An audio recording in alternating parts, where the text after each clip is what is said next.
അച്ചുകുട്ടീനെ പിന്നെയും പ്രാങ്ക് ചെയ്യാൻ പോവാണ്. ഒരു കഷ്ണം നാരങ്ങ വേണം. എന്ത് പ്രാങ്കാണോ നിങ്ങൾ വഴിയെ കാണുന്നതായിരിക്കും. പകുതി നാരങ്ങ മതി ഗൈസ് ഇവിടെ, പക്ഷെ പകുതി നാരങ്ങ കാണുന്നില്ല. ഹൈലൈറ്റർ കൊണ്ടൊരു പരിപാടിയാണ്. നമ്മൾ ഈ ഒരു നാരങ്ങ എടുത്ത് കട്ട് ചെയ്യാമെന്ന് വിചാരിച്ചു.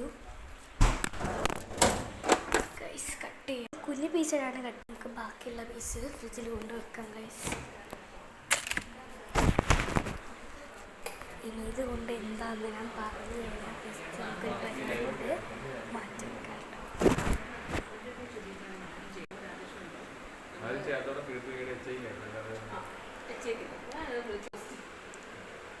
അച്ഛൻ അത് വെച്ച് വരച്ചാൽ കുഴപ്പമുണ്ടോ? കുഴപ്പമില്ലേ?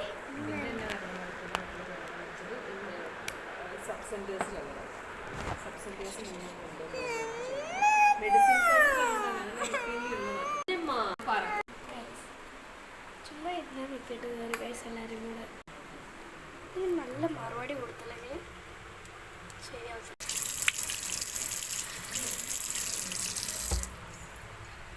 എല്ലാവരും കൂടെ എൻ്റെ വിക്കറ്റ് കയറി. ഇനി ഞങ്ങൾ പേപ്പറിൽ വരയ്ക്കുന്നു. അപ്പോൾ ബൈ.